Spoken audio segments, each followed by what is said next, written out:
Bismillahirrahmanirrahim. Assalamualaikum warahmatullahi wabarakatuh. Waalaikumsalam warahmatullahi wabarakatuh. Napa dereng makan malam, Pak? Kok sajake kurang semangat ngoten lho. Napa wau saking dalem panjenengan sampun bismillah ya Allah nawaitu ngaji gak usah mangan bengi soalnya mengke wonten sarapan makan malame ngoten. Kula wangsul nggih. Assalamualaikum warahmatullahi wabarakatuh.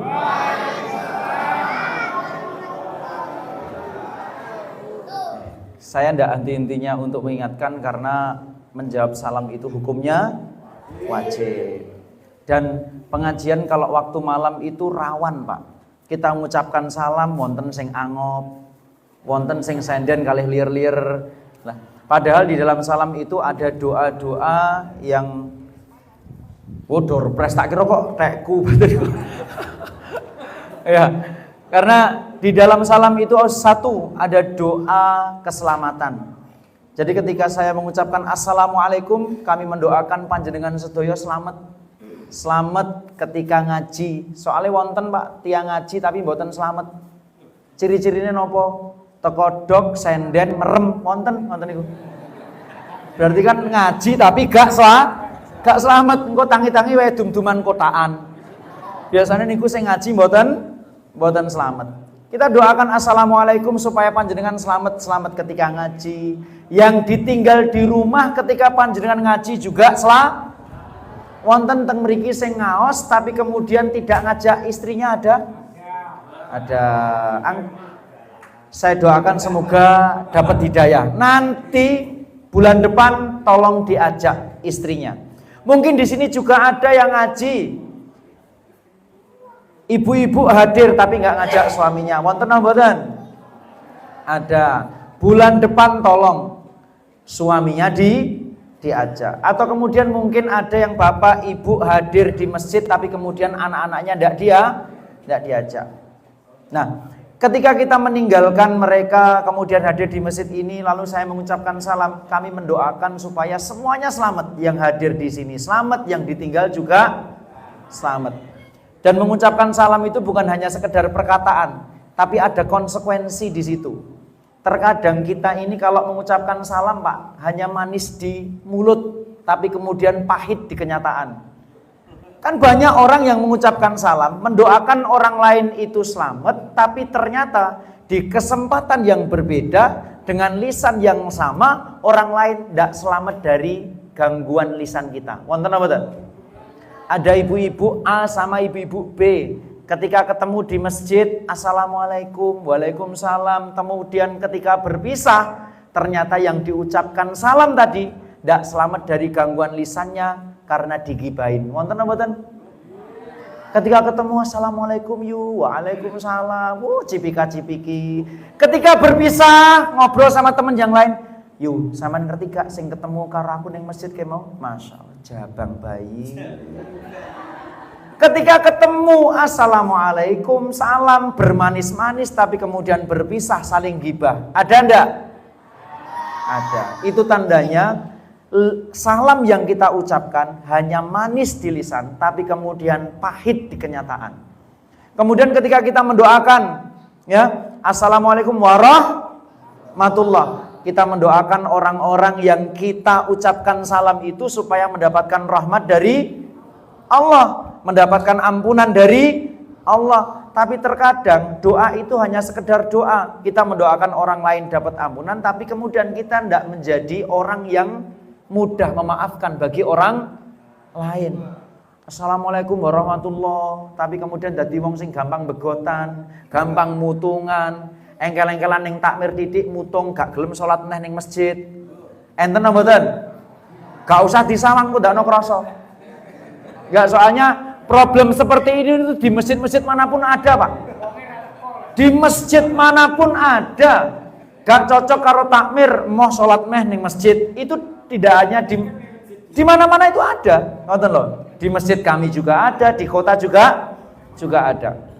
Jadi ketika kita mengucapkan warahmatullah, kita tidak hanya sekedar mendoakan orang lain itu dapat rahmat, tapi sebisa mungkin kita jadi wasilah rahmat bagi orang lain. Gampang memaafkan, ya, mudah untuk memberikan maaf, dan wabarakatuh, berkah. Kita mendoakan panjenengan sedaya dapat berkah. Berkah itu apa? Ziyadatul khair ba'dal khair, tambah terus kebaikan. Atau kalau versi ulama yang lain, kullu ma tuzidukum fi ta'ah, segala sesuatu yang nambah taat itu berkah.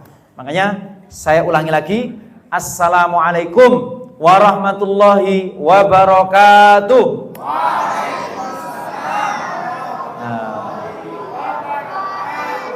Lek ngeten kan boten ngetarani panjenengan dereng dahar, Bu. Ngoten lho. Yo oke dicepakne dahar di belakang, tapi tetap semangat meskipun perut kosong kudu tetap semangat. Ngoten nggih. Innal hamdalillah nahmaduhu wa nasta'inuhu wa nastaghfiruh wa na'udzu billahi min syururi anfusina wa min sayyiati a'malina may yahdihillahu fala mudhillalah wa may yudlilhu fala hadiyalah. Asyhadu an la ilaha illallah wa asyhadu anna Muhammadan abduhu wa rasuluh. Allahumma salli wa sallim wa barik ala Muhammad wa ala alihi wa ashabihi ajmain, amma ba'd.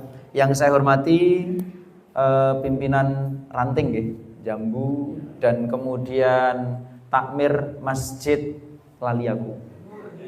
Nur Hidayah. Nur itu cahaya, hidayah itu adalah petunjuk. Kita doakan semoga takmirnya, jamaahnya mendapatkan cahaya hidayah dari Allah Subhanahu wa taala. Dan yang saya hormati sesepuh, bini sepuh, para tokoh agama, tokoh masyarakat, dan jamaah semuanya yang mohon maaf saya tidak bisa nyebutkan satu persatu tanpa mengurangi rasa hormat. Semoga semuanya pagi ini mendapatkan malam ini ya, rumang sapu isu Bu. Semoga malam ini semuanya mendapatkan barokah dari Allah Subhanahu wa taala. Amin ya rabbal alamin. Semoga malam ini semuanya mendapatkan kebahagiaan dari Allah Subhanahu wa taala. Jenengan dalu niki bahagia napa mboten, Bu? Tapi kok mboten mesem?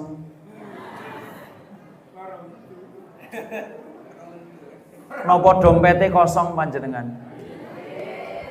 Nggih. Terus goro-goro dompet kosong panjenengan merengut malam ini? Padahal, Bu, saya ingatkan kepada panjenengan sedaya nggih. Punya uang, punya pangkat, punya jabatan itu bukan tanda seseorang itu dicintai oleh Allah. Makanya kita ini, Pak, jangan gampang merasa orang itu kalau dititipi materi udah pasti dimuliakan, sing gak patek duwe kemudian kita menganggap itu hina. Jangan punya pikiran seperti itu. Karena ukuran seseorang dicintai oleh Allah itu bukan pada seberapa banyak titipan materi yang dititipkan kepada dia, seberapa tinggi pangkat yang dititipkan kepada dia, seberapa bergengsi jabatan yang dititipkan kepada dia. Tapi ukuran kemuliaan seseorang itu apa? Inna akramakum indallahi atqakum. Seseorang yang paling mulia di sisi Allah itu adalah yang paling bertakwa kepada Allah. Anda masih di dalam kerangka hidayahnya Allah Subhanahu wa taala, masih di dalam petunjuknya Allah Subhanahu wa taala, itu tanda-tanda panjenengan dicintai oleh Allah Subhanahu wa taala. Perhatikan kalimat salah seorang sahabat namanya Imam Ibnu Mas'ud radhiyallahu anhu. Ibnu Mas'ud itu mengatakan, innallaha, sesungguhnya Allah itu yu'tid dunya, memberikan dunia, man yuhibbu wa man la yuhibbu, kepada orang yang dicintai dan kepada orang yang tidak dicintai. Jenengan garis bawahi, Allah memberikan dunia. Dunia itu macam-macam. Bisa harta, bisa pangkat, bisa jabatan, bisa sertifikat tanah, bisa follower, bisa subscriber, bisa monetize, mau macam-macam pokoknya bentuk dunia. Itu oleh Allah dikasihkan kepada siapapun, mau dia itu dicintai oleh Allah ataupun tidak dicintai oleh Allah. Makanya panjenengan pernah nggak menemukan orang ahli maksiat tapi sugih? Pernah enggak? Siapa? Ojo bayangne tonggone, bayangne niku sing teng Quran. Siapa? Qarun. Kaya ya, tapi kemudian dia itu dilaknat oleh Allah. Punya pangkat tinggi tapi kemudian dilaknat oleh Allah. Ada enggak? Fir'aun, ya enggak? Dan ini menjadi tanda kalau dunia itu sebenarnya bagi Allah hal yang remeh yang dibagi-bagikan kepada siapapun, mau itu dicintai ataupun tidak dicintai. Tapi hadirin yang dirahmati oleh Allah Subhanahu wa taala, perhatikan kalimat berikutnya. Wala yu'til iman. Dan tidaklah iman itu diberikan illa man yuhibbu. Kecuali kepada orang-orang yang dicintai oleh Allah Subhanahu. Jadi panjenengan saat ini mau kaya atau enggak kaya, punya pangkat atau enggak, punya jabatan atau enggak, kok sampai saat ini iman masih ada dalam hati kita, itu tanda kita dicintai oleh Allah Subhanahu. Tiang niku lek ditresnani oleh Allah, Pak, hidupnya mesti tentrem dan panjenengan wajib bahagia ketika saat ini Anda masih punya iman. Makanya tidak ada hal yang paling membahagiakan ketika kita sampai saat ini masih diberikan hidayah, masih diberikan keimanan oleh Allah Subhanahu wa taala. Panjenengan ditresnani artis niku demen napa mboten? Demen. Nggih napa mboten? Iya, kita diseneng, walaupun tidak mungkin loh ya maksud kula. Atau kemudian jenengan deket sama bupati, disenengin sama bupati, diajak untuk football traveler, ya akrab sama, seneng enggak kira-kira? Seneng. Padahal itu deket sama manusia, dicintai sama apalagi kalau kita dicintai oleh Allah Subhanahu. Maka Pak, Bu, ketika panjenengan bangun pagi kok masih beriman, tidak ada alasan untuk tidak bahagia, karena itu menjadi sebuah tanda kalau panjenengan itu dicintai oleh Allah Subhanahu wa taala. Makanya saat ini monggo sarang-sarang mesem sedoyo. Nah, ngoten lho Bu, bahagia mawon lho, to. Senajan mungkin sekarang dompet kita tipis, waktu ngecek rekening maaf saldo Anda tidak cukup, ya toh enggak? Mau check out Shopee, maaf saldo Anda tidak cukup. Mau check out di Lazada, maaf saldo Anda tidak cukup. Kadung kemluwelet ning Indomaret, ngusungi barang ning keranjang wakeh basan bayar, Mbak, pakai QRIS ya. Delalah basan dicek QRIS-e. Pak, mboten enten saldone. Oh nggih, kula niku cuma ngecek dagangane jenengan. Mulih neh. Ya, walaupun saat ini mungkin materi kita ndak sebanyak orang lain, tapi ingat, mau kaya atau ndak kaya yang penting kita punya syukur-syukur lek sugih yo duwe alhamdulillah. Syukur-syukur lek duwe pangkat yo duwe iman. Syukur-syukur kalau duwe punya jabatan yo punya iman. Karena memang Allah itu seneng, cinta orang yang kuat. Entah kuat ekonominya, kuat ilmunya, kuat strata sosialnya, kuat kemudian keimannya. Pokoknya yang penting kita masih punya iman. Ngoten. Alhamdulillah.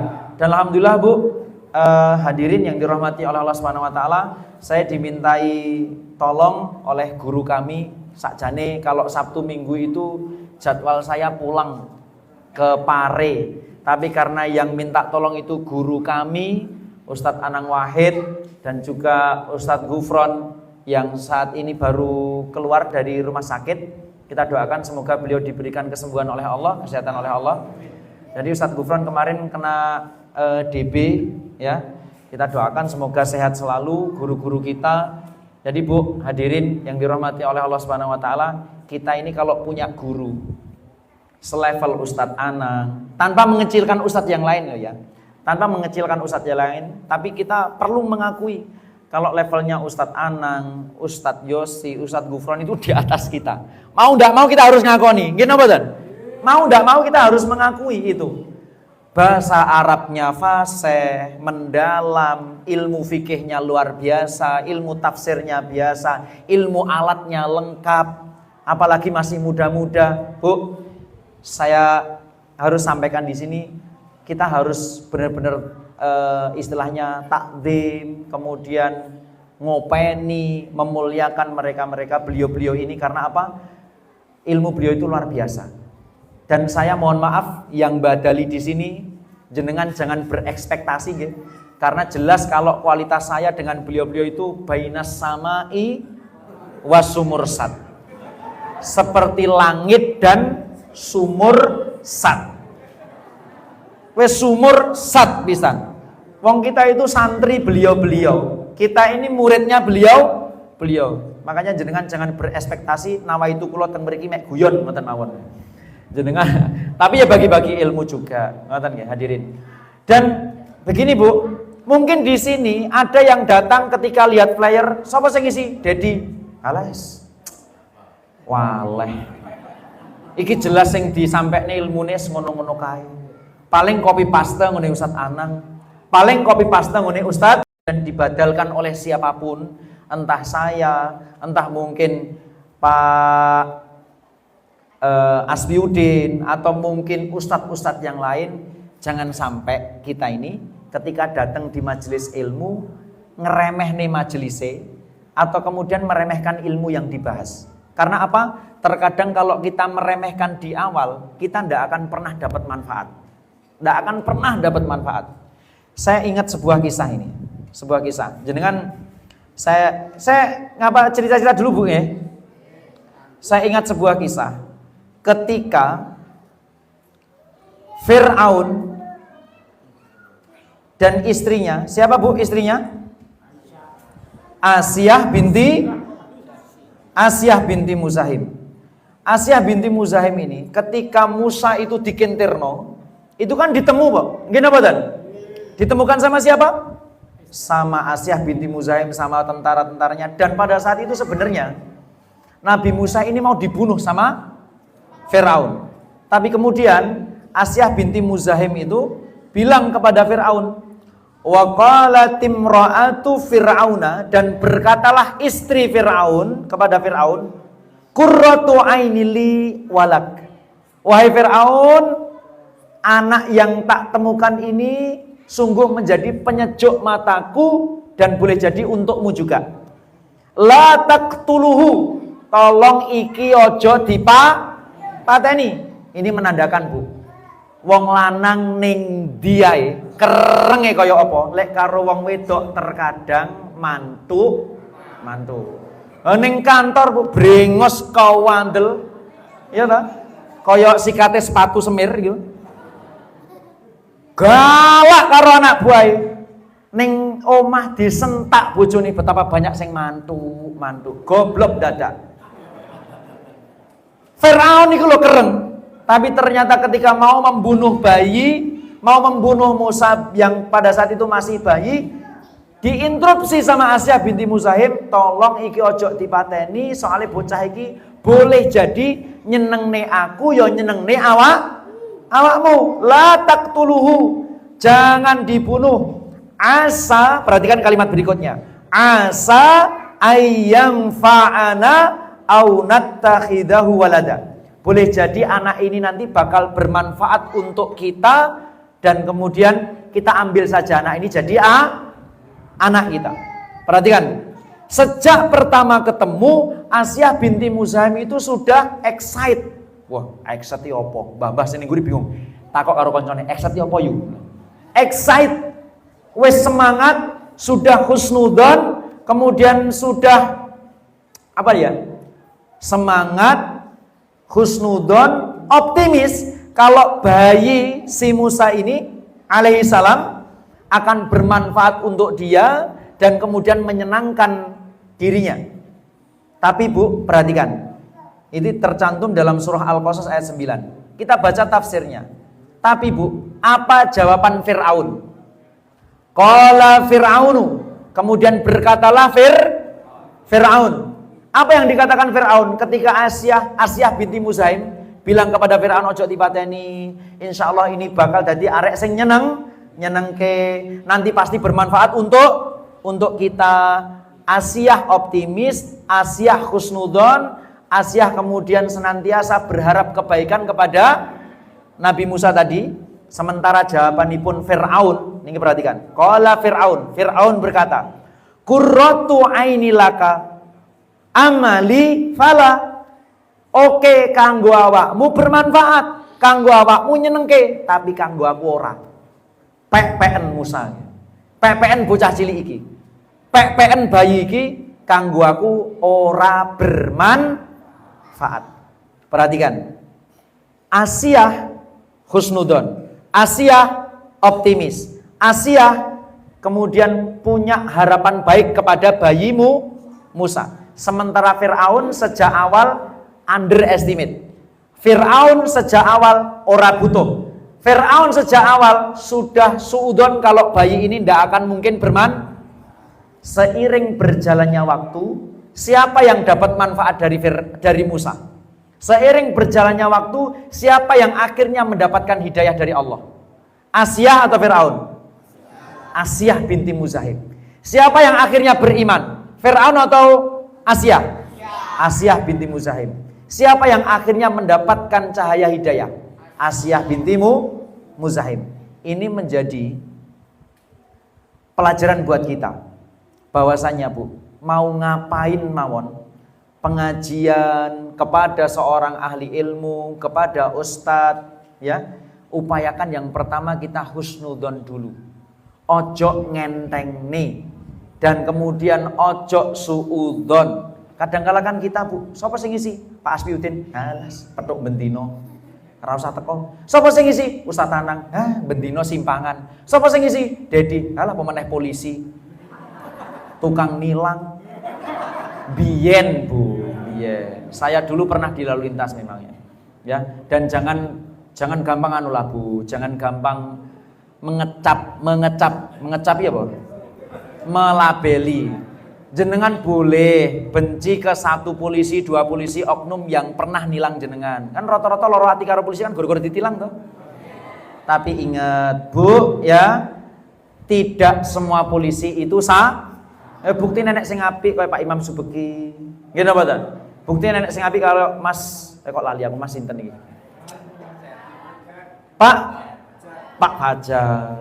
Ada yang bagus lagi seperti bapak-bapak yang lainnya. Cuman rata-rata wong wedok kan ngono Bu. Dilarani wong sitok rumangsane kabeh iki padha. Semua wanita, semua lelaki sama. Semua polisi sama. Padahal sing nilang le wong siji, kabeh kena cap. Nggih napa ta? Hadirin. Ya, pertama kita harus amalkan apa yang dikatakan oleh Asiyah tadi. Amalkan oleh apa yang dicontohkan oleh Asiyah binti Muzahim. Siapa yang ngisi husnudon, siapapun yang ngisi optimis, kita dapat manfaat. Makanya kadang-kala Bu, saya itu heran, ada orang kenal Ustadz Anang lama, kok gak pinter-pinter, kok enek, kok iso gitu loh. Ada orang yang seperti itu, kenal Ustadz Anang lama, kenal Ustadz Yosi lama, kenal Ustadz Gufron lama, boleh jadi dia ngaji tapi ngenteng nih. Makanya Bu, wong kula niku lho kenal Ustadz Anang sejak tahun berapa? 2010 sampai sekarang, 10 tahun. Juara dai nasional. Wes. Temlelet diomongi. Tanya Pak Im. Padahal saya kenal Ustadz Anang itu baru 10 tahun, 11 tahun. Tapi alhamdulillah sangat merubah kehidupan saya 180 derajat. Termasuk perilaku saya. Saya merasakan banyak perubahan kenal Ustadz Anang. Tapi kok saya itu heran, ada orang kenal Ustadz Anang setiap hari simpangan juga, atau kemudian yo boleh jadi satu kelompok, satu kantor. Kok gak untuk hidayah piye wong iki Pak? Boleh jadi karena kita hadir tapi kemudian ngenteng nih. Siapa saja yang ngisi ojo ngenteng nih. Ngoten nggih? Hadirin yang dirahmati Allah SWT, supaya kita ndak sama seperti Fir'aun. Untuk flyer enek fotoku, sapa sing ngisi Dedi? Polisi, kakean dosa paling kayak gini. Ora usah teko. Makane wau MC takok, kok sik sepi? Ya mesti sepi sing ngisi polisi ya. Coba sing ngisi Ustadz Anang mesti ket maghrib mau wakeh mestian. Iya hadirin yang dirahmati Allah Subhanahu wa taala. Kita lanjut. Nanti saya sampai jam berapa? Ya. Jadi saya ini hanya badal gitu ya. Jadi kalau badal itu ya coba berekspektasi. Kembali lagi, makanya kami itu kalau punya ustadz-ustadz yang berpotensi seperti Ustadz Anang, Ustadz Yosi, Ustadz Gufron, kami itu pengen ustadz yang muda-muda seperti beliau bertiga ini kita up terus. Kita kibarkan terus. Kenapa demikian? Karena berpotensi, Pak. Lek sing berpotensi gak dimunculno, sing gak berpotensi muncul, ngoten loh. Kalau yang berpotensi tidak kita viralkan, sing gak berpotensi viral, akhirnya malih wong-wong akeh sing tersesat. Lah, masalahnya kalau panjenengan pernah baca, ada sebuah kitab itu judulnya Al-Unsu Billah. Ini kitab tentang pembersihan hati, tazkiyatun nufus. Di situ dikatakan, ya, kebanyakan manusia li'annan nas la yukbiluna alam mayyajhalun. Kebanyakan manusia itu gak nompo nasihate ceramai wong-wong sing gak terkenal, Pak. Rata-rata ngoten. Cobi, kalau misalnya ada dai gak patek pinter tapi terkenal datang di sini, orang banyak yang datang enggak? Banyak enggak? Banyak. Krono terkenal masih yo sing disekne wis ngono-ngono kae. Akeh guyone daripada ilmune. Makanya yang berilmu ini kita perlu untuk mensupport beliau, untuk kemudian nge-up beliau. Saya sedang mencari ini tenaga muda untuk motong-motong ceramahnya Ustadz Anang, Ustadz Yosi, Ustadz Gufron sing up bagus-bagus gitu loh, Bu. Soalnya apa? Kebanyakan orang itu seneng ngrungokne ceramah sing pendek-pendek. Iya dah? Kena di story WA, kena di story IG. Supaya apa? Ustadz-ustadz kita itu supaya viral dan orang itu psikologinya luweh nompo sing terkenal meskipun itu tidak berilmu daripada orang yang berilmu tapi ora dikenal. Alangkah lebih bagusnya kalau yang terkenal ini orang yang berilmu kayak Ustadz Adi Hidayat, kayak Ustadz sapa muni Mama Gufron mo. Kayak Ustadz Adi Hidayat, Ustadz Abdul Somad, Ustadz Fahmi Salim. Ini kan orang-orang berilmu yang sudah terkenal. Nah, kini di daerah kita ini ada orang-orang yang berilmu, ustadz-ustadz yang berilmu, Ustadz Anang, Ustadz Yosi, Ustadz Gufron dan ustadz yang lainnya. Ayo kita up, kita viralkan dan kemudian supaya banyak orang yang kenal. Nggih, Bapak Ibu yang dirahmati oleh Allah Subhanahu wa taala, ini sudah jam kita tutup nggih. Mboten. Ya, niki trik kula lek bingung ngisi apa ngeten iki. Kula dawakne pembukaane mukadimah.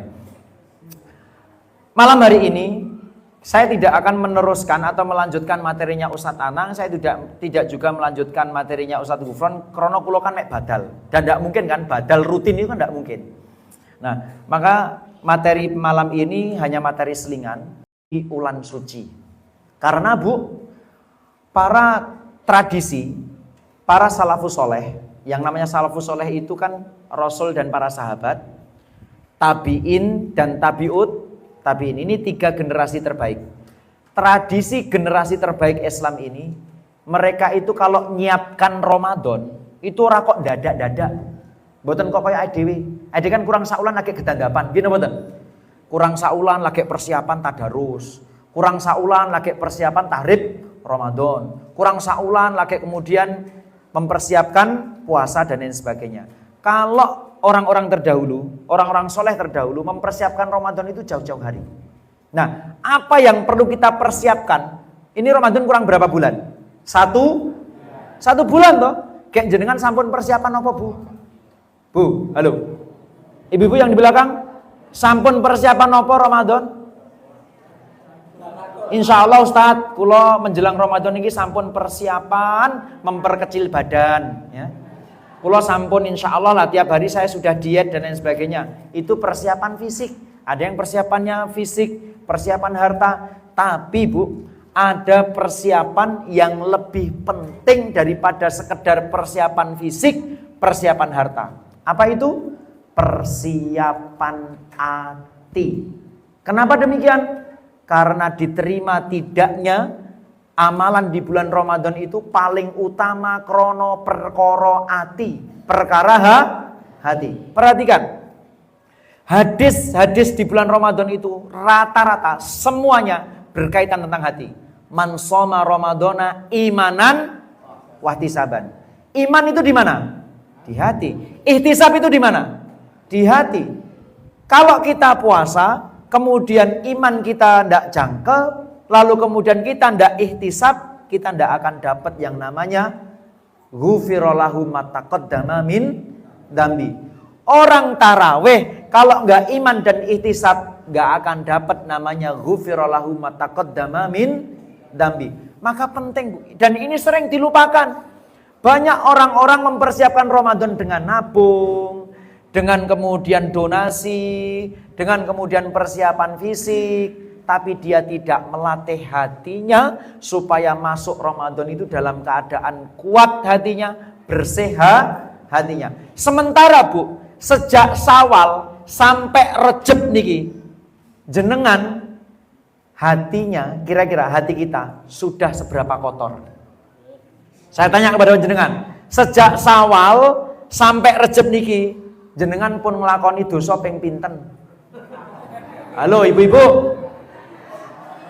Kula tanglet ibu-ibu, awit Syawal sampai Rejab ngerasani tonggone pun ping pinten? Ayo. Kula niku sering, Bu. Biasanya kan saya dimintai tolong sama istri itu, Mas, nyun tulung neng bako ledek tuku sayur. Ngono kadang kala, Bu, kula niku lek bantu istri tuku janganan disemantani karo kanca-kanca. Wong lanang kok cupar men. Padahal Rasulullah itu kalau mau cupar-cuparan, Rasul lebih cupar.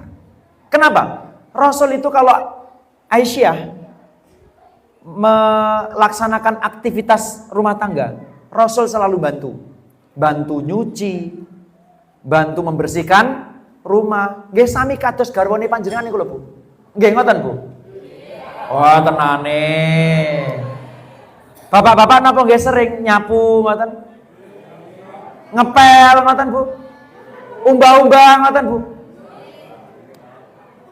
Saestu ya.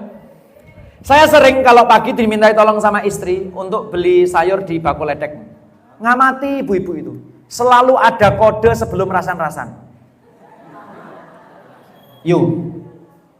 Iki aja mbok omongne sapa-sapa. Ora rasan-rasan tapi iki nyata. Lho. Iki ora rasan-rasan tapi kenyataan ya rasan-rasan, Bu. Jenengan tahu ghibah itu apa? Kekurangan orang, aibnya orang, dan itu fakta kita bicarakan ketika tidak ada orang. Kalau benar jadinya ghibah, kalau salah jadinya fitnah. Ngoten, Bu. Kadang kala ngoten niku, aja omong sapa-sapa. Engko sijine ngomong aja omong sapa-sapa. Akhirnya nyebar sak. Coba ibu-ibu. Satu, perkara ghibah. Kenapa kok yang saya ingatkan ibu-ibu? Tahu, Bu, penghuni neraka paling banyak itu apa? Siapa? Ibu-ibu. Oh, bapak-bapak, sapa nih bapak-bapakmu? Beh. Rasul yang dawuh ya, penghuni neraka paling banyak itu siapa? Kok bapak-bapak jenengan iki? Ibu-ibu.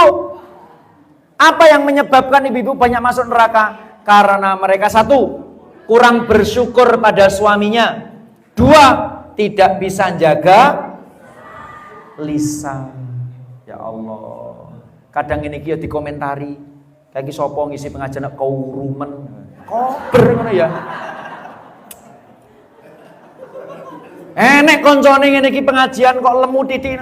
Sowesek men to yu. Ya Allah, hadirin, ya. Coba kita ingat-ingat sejak Syawal kerjakan, dan ternyata, Bu, dosa itu ya, kata Al-Imam Ibnu Qayyim, adz-dzunub lil qalbi bimanzilatis sumum. Dosa-dosa itu, kesalahan-kesalahan itu, maksiat itu ibarat racun yang meracuni hati. Semakin banyak dosa, semakin banyak racun yang kemudian menjangkiti hati kita. Nah, masalahnya Pak, dosanya dhewe iki akeh banget. Ibu-ibu di sini ngacung sing tasik sering nyentaan karo bojone. Bapak-bapak kok ngguyu iki apa kulino disentak to? Pak, ibu-ibu teng wingking nggih wonten sing gaene nyentaan. Lek petuk ustad sopan, assalamualaikum ustad, waalaikumsalam. Bahasan karo bojone dhewe, kon dikek lagi mulih yamin. Semadang borong, lek rong madang kae ning meja bukaan dhewe, entong ana dhewe, jupuka dhewe. Masyaallah. Wonten Pak sing ngoten niku teng mriki. Wonten. Wonge gak teko. Coba. Itu belum dosa-dosa yang lain, ya. Karena apa? Dosa-dosa yang lain. Ada beberapa pintu syaitan untuk masuk ke hati manusia, di mana kalau sudah masuk, ini akan membuat hati manusia itu terjangkit penyakit hati. Apa pintu masuknya syaitan itu? Pertama, kasratul kalam. Apa Bu? Kasratul kalam. Apa kasratul kalam itu? Kakean ngomong. Kakean Orang yang banyak bicara itu banyak keplesetnya. Orang yang banyak bicara itu banyak dosane, banyak salai.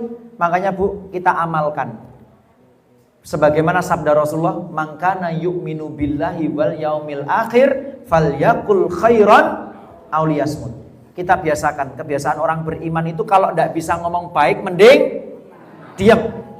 Tapi yo aneh, lek misalnya arisan PKK ibu-ibu yang kok meneng nyapa yuk kok meneng ngamal nih pengajian cie.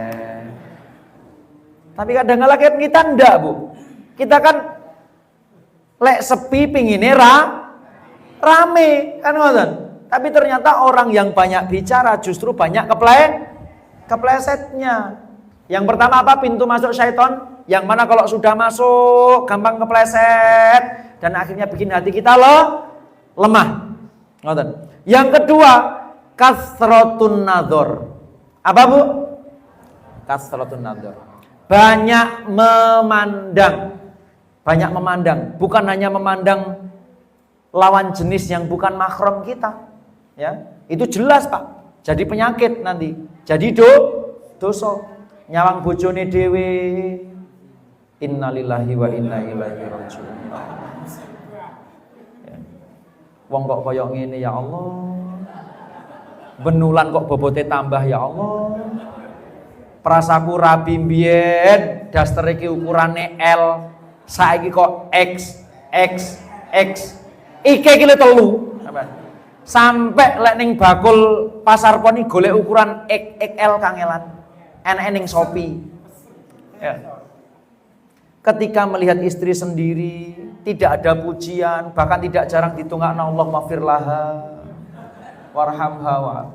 Giliran mandang orang lain, istrinya orang lain, Masya Allah, Subhanallah, ciptaan Tuhan yang paling indah. Kita itu bukan hanya sekedar mandang yang bukan mahram kita, mandang orang yang dititipi dunia lebih banyak itu loh. Kalau terlalu banyak bikin penyakit hati. Kan Rasul mengatakan, "Ungzuru ila man huwa asfala minkum wala tangzuru ila man huwa fauqakum."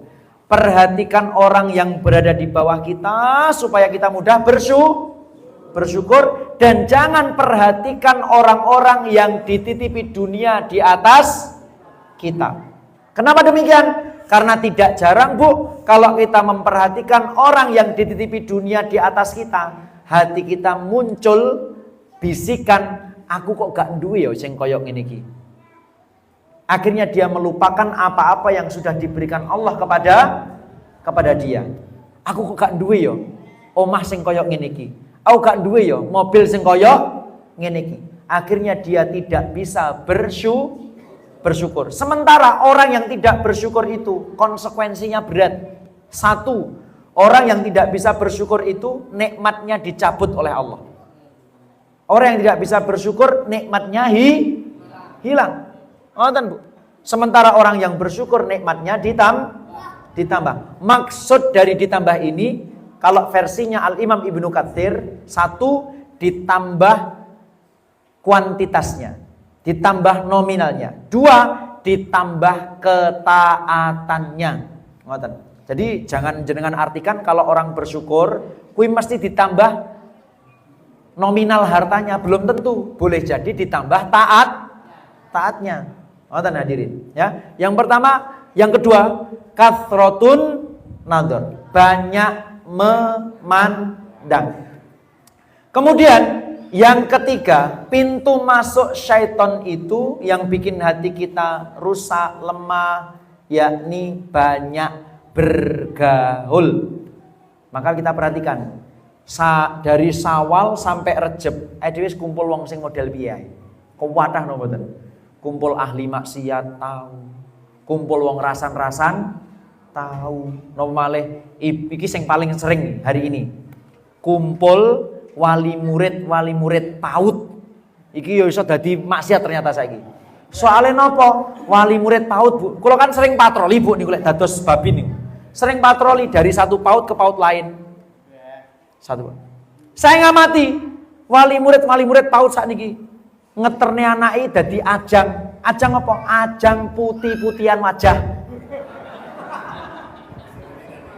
Pokoknya sing skincare paling larang, balah titik-titik ngelapi wajah. Insyaallah. Lemboten ngoten jadi ajang pamer outfit. Bendino ganti jilbab, Senin Robani, Selasa Davi, Rebo JP Journey.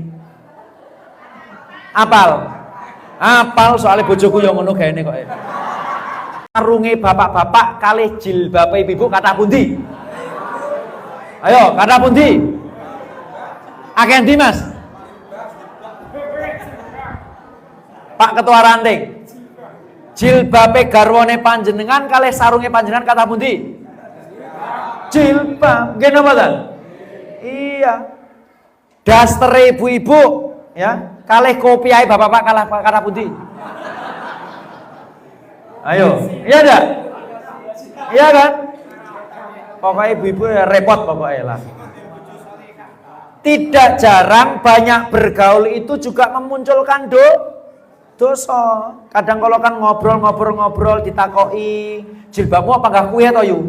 Akhirnya dadi insecure, ses mari ngono mulai ngomong ning bojone, "Mas, aku mau ngeterne anakku, Mas. Ning PAUD disindir karo nganu Mbak aku apa ngomong kok kleru enek wong ini kene. Disindir karo Mbak Silvi. Gak enek kan Mbak Silvi ini kene? Endi Mbak Silvi? Wonten ya Allah. Mbak Nona disindir karo Mbak Fulana. Nyapo? Jilbabmu apa enggak kuwi-kuwi to yuyu. Akhirnya minta jilbab lagi. Hadirin, banyak bergaul, tapi maksudnya di sini bergaulnya yang jelek, ya. Dan tidak jarang ketika dari Syawal sampai sekarang pergaulan kita kan macam-macam. Tidak jarang mengotori hati. Yang terakhir, yang keempat, jadi pintu masuknya syaitan adalah banyak-banyak mendengar. Banyak-banyak mendengar. Itu juga jadi penyakit kita tidak mengharamkan musik, tapi akeh ngrungokne musik itu ya barakne apal musiknya timbangane Quran, Pak. Ngene mboten? Iya, coba orang-orang pemane cah nom-nom iki lho. Dijak ngapalne Quran angel, tapi lek ngapalne lagu gampang. Apa meneh lagune sering sliweran ning TikTok, ya ndak? Ibu-ibu itu loh, hafal, sound TikTok itu hafal, ya ndak? Yang lagi FYP sekarang apa? Sound TikTok. Kenapa, Bu? Ndak apa. Ya. Biasanya cah nom-noman. Banyak mendengar. Nah, kemudian hadirin yang dirahmati oleh Allah Subhanahu wa taala. Kalau kita tahu kita banyak dosa, Kita banyak mendengar sesuatu yang tidak diperkenankan oleh Allah. Kita banyak melihat sesuatu yang tidak diperkenankan oleh Allah. Kita banyak kemudian melihat sesuatu yang tidak diperkenankan oleh Allah. Maka kita harus kemudian sebelum Ramadan ini berupaya untuk noto hati, ngresiki hati supaya kita masuk nanti Ramadan ya dalam keadaan hati yang bersih, kuat, akhirnya bisa menjalankan ibadah dengan iman dan ihtisab. Menjalankan ibadah dengan semangat. Yang pertama, supaya hati kita bersih dan ketoto. Apa yang perlu kita lakukan? Hadirin yang dirahmati oleh Allah Subhanahu wa taala. Yang pertama adalah banyak-banyak zikrul maut. Apa Bu? Zikrul mengingat kematian.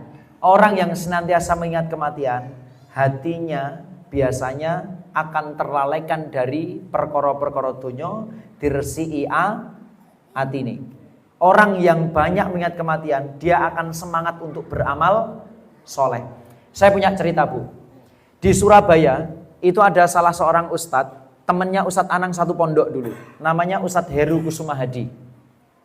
Ustadz Heru Kusuma Hadi ini punya binaan. Binaannya ini, mohon maaf, komunitas orang yang kena HIV. Mohon maaf ya. Orang kalau kena HIV biasanya psikologinya dia gimana? Goncang, down. Bahkan dia itu merasa kalau kematian itu deket terus. Tapi Bu, suatu ketika salah satu santri HIV-nya Ustadz Heru itu bilang kepada Ustadz Heru, "Tat, saya sekarang setelah kena penyakit seperti ini, mungkin kondisi saya lebih baik daripada panjenengan." Lah kok iso ngono? Wahai santriku. Nggih. Soalnya dengan kena HIV ini, saya jadi merasa kalau kematian itu deket banget. Sampai-sampai setiap malam itu, wahai Ustadz, saya senantiasa berupaya untuk melupakan siapapun yang pernah jahat sama saya. Saya memaafkan siapapun yang pernah berbuat salah kepada saya. Dan saya semendak punya penyakit ini, wis ora pengen blas perkara donya, pengine mek ngamal, krono aku ngrasa lek matiku mulai jedek. Ini Pak, orang yang senantiasa ingat kematian, dia hatinya bersih, amal soleh, semangat. Ingat kematian.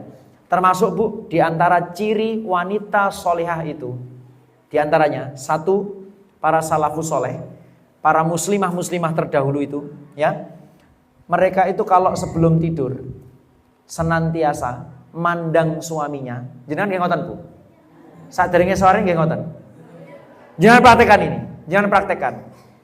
Ciri wanita solehah itu kalau sebelum tidur mendatangi suaminya, mandang suaminya, memegang tangan suami, "Mas, kalau hari ini ada perilakuku yang tidak berkenan di hatimu, tolong maafkan saya." Jenengan nggih ngoten, Bu?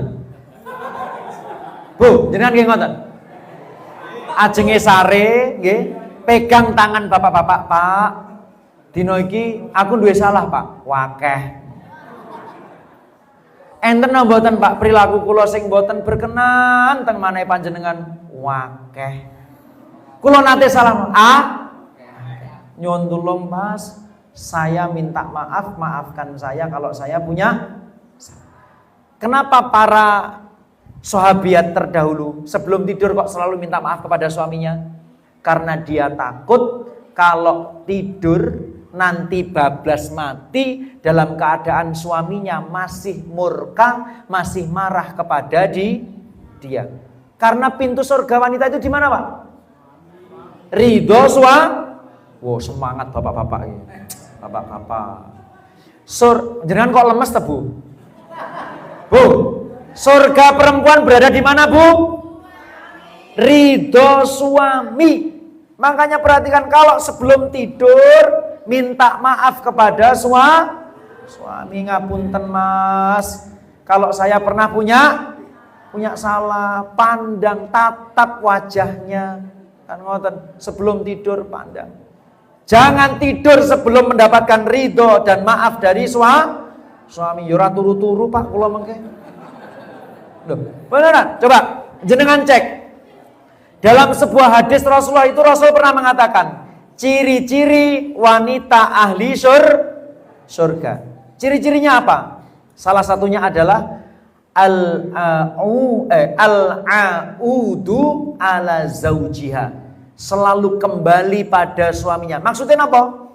Mereka ya, jika suami itu marah, para perempuan itu, dia akan mendatangi suaminya, meletakkan tangannya di tangan suaminya, kemudian berkata, wallahi la adzuku ghamdon hatta tardo. Mas, aku gak akan tidur, aku gak bakal tidur sebelum engkau memaafkan aku. Karena dia takut kalau nanti tidur bablas suaminya masih tidak karena tidur dengan mati itu kan koncoan, Pak. Makanya kalau kita bangun itu doanya gimana? Alhamdulillahilladzi ahyana ba'dama amatana. Jadi Rasul itu menyerupakan tidur itu sebagaimana mati. Makanya ibu-ibu jangan tidur sebelum mendapatkan maaf suami. Apa Mas wong sing salah kono kok. Wanita itu Pak selalu benar. Gini betul. Makanya kenapa kok Rasul mewasiatkan supaya wanita banyak-banyak minta maaf? Soalnya rata-rata wong wedok iki gak ngerasa salah. Masih yo salah. Gini betul. Oh nggih lho Bu. Saksi lho Bu. Saya tadi itu ngisi di SD inovatif. Saya tanya kepada murid-murid itu. Wahai murid-murid, kalau di rumah siapa yang sering ngomel gak jelas? Ibu. Terus tak tanya, siapa yang sering marah-marah gak jelas? Ibu. Sampai kemudian beberapa murid tak suruh maju, tak tanya, Le, nyapo ibumu kok sering muring-muring ning omah? Duka Pak. Itu kan tanda kalau perempuan itu kadang gak jelas nyapo, moro-moro nesu. Nggih Pak? Nggih, insyaallah. Pokoknya Pak, ibu-ibu hari ini tak hantam pokoknya ya. Yang kedua, zikrullah. Nama Bu? Zikrullah. Berzikir mengingat Allah Subhanahu wa taala. Suatu ketika Rasul itu jalan-jalan sama Ibnu Abbas, kemudian berkata kepada Ibnu Abbas, "Ya gulam," ya, wahai anak kecil, atau kemudian anak kecil, gulam itu anak kecil, bocah ya maksud kami. Wahai bocah, inni u'allimuka kalimatin. Sesungguhnya aku akan mengajarkan kepada kamu beberapa kalimat. Yang paling utama apa? Ihfazillaha yahfadka. Inti dari ini adalah kita senantiasa jogo Allah, mengingat Allah, menjaga hak-haknya Allah Subhanahu wa taala. Kalau kita jaga haknya Allah, senantiasa ingat Allah, insya Allah Allah pun akan ingat kita, Allah pun akan menjaga kita. Hadirin yang dirahmati Allah Subhanahu wa taala. Dan sebaik-baiknya zikir, seafdol-afdolnya zikir, kata Al-Imam An-Nawawi apa? Tilawatil Quran. Jujur mumpung ning masjid, ibu-ibu. Siapa yang sejak subuh sampai detik ini rong maca Quran belas? Jujur, ngacung. Sing gelem ngacung tak kei door press. Ngacung sing rong maca Quran belas mani isin ya. Tak kei door press. Sapa sing rong maca Quran belas? Asline yo akeh tapi tok mendelesep ning. Ayo Bu. Ya. Coba. Al-Qur'an itu satu, syifaun. Fungsinya adalah baik obat secara fisik juga obat hati. Bahkan di dalam Al-Qur'an itu ada keberkahan yang mampu tidak cuma noto hatine dhewe, juga noto uripe dhewe. Suatu ketika ada seorang syekh namanya Syekh Ali Al-Tantawi. Ali Al-Tantawi. Syekh Tantawi ini, enten temen iki sing asmane Tantawi. Tanto ini nomor Tanto ini. Syekh Al-Tantawi ini suatu ketika didatangi muridnya. Kemudian muridnya ini bilang kepada gurunya, "Wahai Syekh, kula niki urip kula kok Jibek, kerjaan gak entek-entek. Pengen kumpul karo bojo kok wangel ram. Pengen kumpul sama anak sekedar jalan-jalan 1 jam 2 jam kok sulit banget. Tolong ya Syekh, belikan saya amalan supaya saya ini bisa ketata hidup saya, ketata hati saya, dan saya pengen kumpul sama keluarga saya. Apa yang dikatakan oleh Syekh Tantowi? Syekh Tantowi mengatakan amalannya sederhana. Apa itu? Sebelum kamu berangkat beraktivitas, setelah subuh sempatkan 15 menit, tidak banyak-banyak, 15 menit untuk membaca Al-Quran. Insya Allah beres urusanmu. Kemudian dibalas sama muridnya, wahai Syekh, wong aku ki wis repot, kok sik kongkon maca Quran, kula niki pun repot, isuk wis ning pasar subuh, kulaan janganan. Iki kok ngedoli pelanggan, urung live TikTok. Kok sik kongkon maca Quran? Apa ya sempat? Wis to, lek awakmu gak gelem ndak masalah. Tapi cuma ini amalan yang saya sarankan. Akhirnya penasaran bu muridnya, memaksakan diri jajal. Bar subuh maca Quran 15 menit. Hari pertama terpaksa, hari kedua terpaksa, hari ketiga terpaksa, hari keempat gak sengaja larut terbiasa. Tiba-tiba baca Quran sudah dapat setengah jam atau satu halaman lah, satu lembar setengah. Oh ya lebih ya setengah jam. Dan apa yang terjadi ketika dia rutin membaca, ternyata bu pekerjaannya dibuat mudah oleh Allah. Biasanya dodolan sampai sore, sebelum duhur sudah selesai. Tiba-tiba pekerjaan tidak habis-habis, sebelumnya pekerjaan tidak habis-habis, tiba-tiba dengan membaca Al-Quran rutin, pekerjaannya beres semuanya. Kemudian setelah itu bu, muridnya Syekh Tantowi ini ngadep lagi kepada gurunya. Wahai Syekh, ternyata perkataan panjenengan leres. Setelah saya rutin baca Quran, jenengan apa tuh? Mangan-nyawang jame. Aku malah resah. Jenengan lo garek ngrungokni. Wah aku sing nyicrit kat mau gak kepikiran jam. Salah ya aku kon ganteni tak dawak nih. Ben kapok gak ngundang aku neh. Ya hadirin. Akhirnya sang murid ini wadul tengene Syekh Tantowi. Wahai Syekh, ternyata kekatan jenengan itu bener. Dawe panjenengan bener. Saya setelah mengamalkan baca 15 menit sebelum kerja, 15 menit setelah subuh terus rutin, pekerjaan saya itu beres, saya bisa berkumpul dengan keluarga, bisa taklim lagi, bisa sholat jamaah lagi. Apa kata Syekh Tantowi?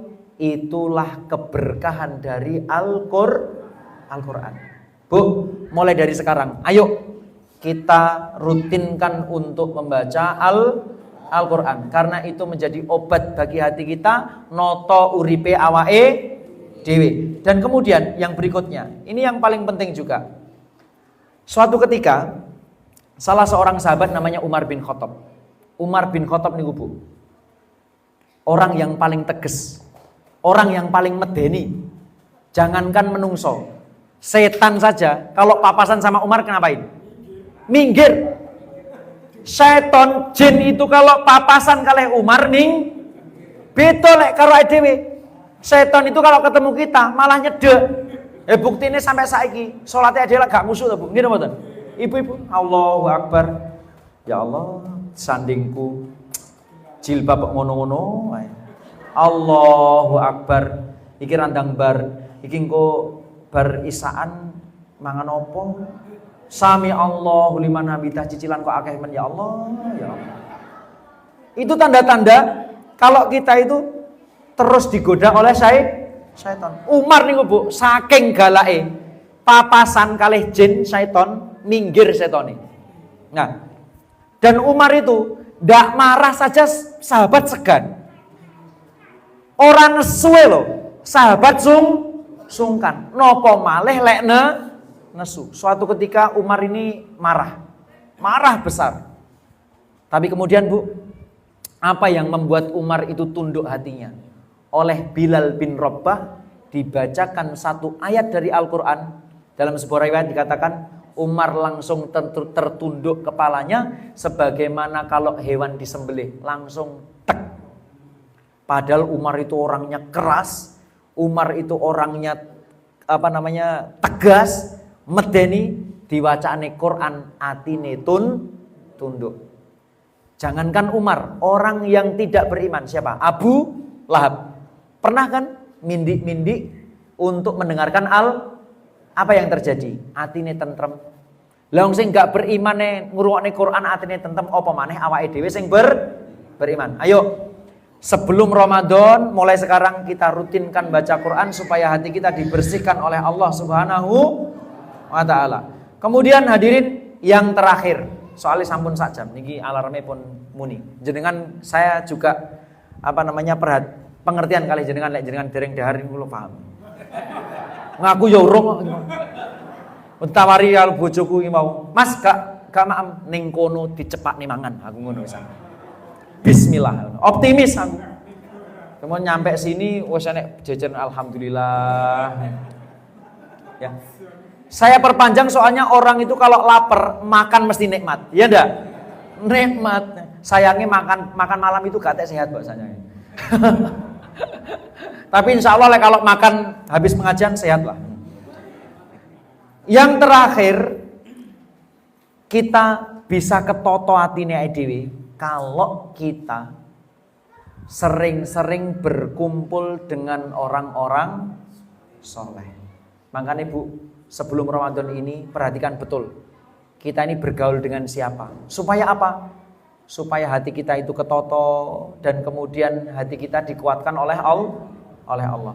Allah Subhanahu wa taala berfirman dalam surah Kahfi ayat 28. Wasbir nafsaka ma'alladina yad'una rabbahum bil ghada.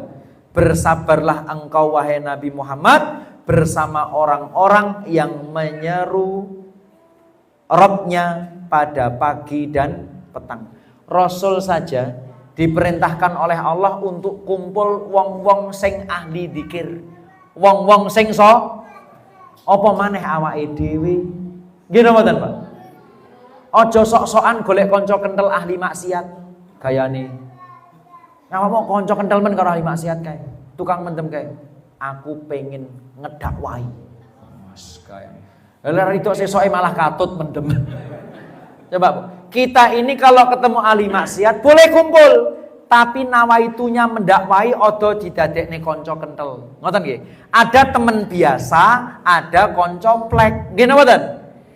Lek konco biasa terserah mau jenengan kumpul ahli siapa, ahli mendem, ahli klothok kali.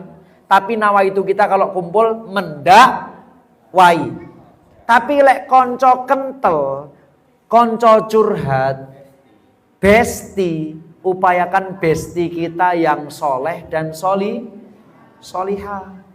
Karena almar'u ala dini khalilihi. Seseorang itu perkara agamane tergantung teman dekatnya, tergantung bestinya. Maka menjelang Ramadan ini ya hadirin yang dirahmati Allah Subhanahu wa taala, satu. Napa Bu mau Bu? Ingat mati. Yang kedua banyak-banyak zikir, utamanya baca Quran, termasuk istighfar ya, istighfar baca Quran. Yang ketiga kumpul karo wong sing. Yang keempat kula tambahi, sakjane tasik kuwatah niki, tapi lek tak bablas nih aku kok ya ora mulih-mulih ya. Yang keempat, sebelum Ramadan ini ayo kita tata sholat kita supaya tetap STW, tepat waktu. Syukur-syukur di awal waktu, adzan ke masjid. Kenapa? Rasul mengatakan, man hafadhu 'alaiha, sapa wonge sing jaga 'alaiha, atasnya ha itu dhamirnya, kata para ulama balik ning salat. Atahullahu nuran wa burhanan. Allah akan memberikan dia cahaya dalam hatinya dan juga burhan, petunjuk kepada diri tiang-tiang sing jaga salat, utamanya bapak-bapak. Yuk bapak-bapak, adzan berkumandang ke masjid salat berjamaah. Insya Allah hati panjenengan diberikan cahaya, panjenengan diberikan hidayah oleh Allah. Insya Allah nanti masuk Ramadan, hati kita resik, hati kita penuh dengan hidayah, siap untuk berkompetisi menghadapi Ramadan dengan maksimal. Ngoten nggih, ibu-ibu yang dirahmati oleh Allah Subhanahu wa taala, itu tadi tips-tips dari kami, mugi-mugi wonten manfaatipun.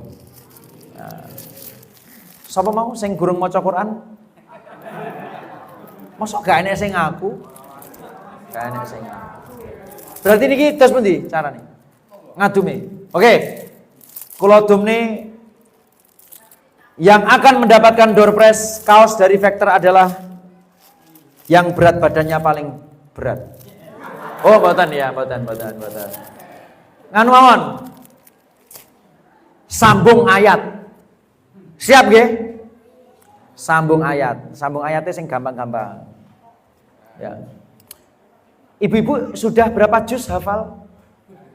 Ibu-ibu, halo yang belakang. Berapa juz, Bu? Berapa juz? Le, juz 30 sudah hafal? Saya hafal juz 30 angkat tangan, juz 30. Ya, iki aku seneng jedheki sing cilik-cilik. A'udzubillahi minasyaitonirrajim. Bismillahirrahmanirrahim. Ya. Sing penak-penak ya sing aku hafal ya. فَإِذَا جَاءَتِ الطَّامَّةُ الْكُبْرَى. Wah, Zahia langsung. Itu Zahia. Maju. Zahia maju.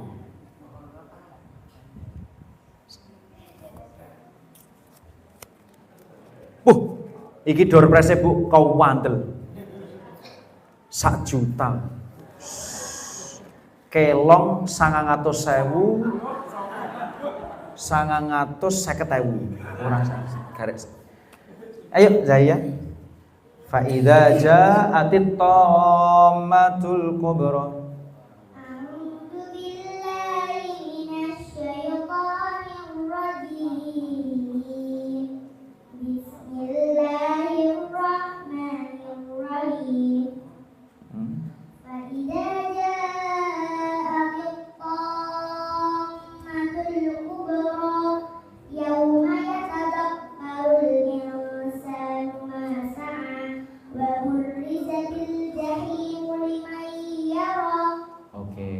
Alhamdulillah. Kegeden ya. Sampean pengen kuwi apa iki? Pengen kuwi apa iki? Pilih salah satu coba. Uang apa kaos? Wah. Memang semua wanita itu sama, Bu. Tenang saja. Iya. Nih. Sudah? Makasih. Ya, enggak. Kita doakan semoga jadi anak yang solehah. Amin. Ya Rabbal alamin. Kemudian yang kedua. Pertanyaan yang kedua. Ibu-ibu, sebutkan 4 pintu masuk syaitan. Waduh. Ustazah sing ngacung. Belakang. Le. Gone guri le. Iki jelas iso le nyatet tok. Oh, mboten.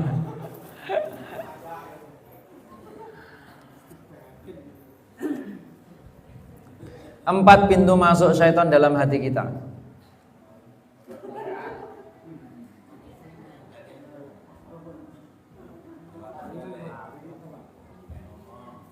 Assalamualaikum warahmatullahi wabarakatuh. Waalaikumsalam warahmatullahi wabarakatuh. Ustazah. Mohon maaf, saya coba review apa yang disampaikan oleh Ustaz Edi terkait dengan 4 pintu masuknya setan ke dalam diri manusia. Yang pertama adalah banyak bicara yang tidak bermanfaat dan yang bisa merusak hati kita. Kemudian yang kedua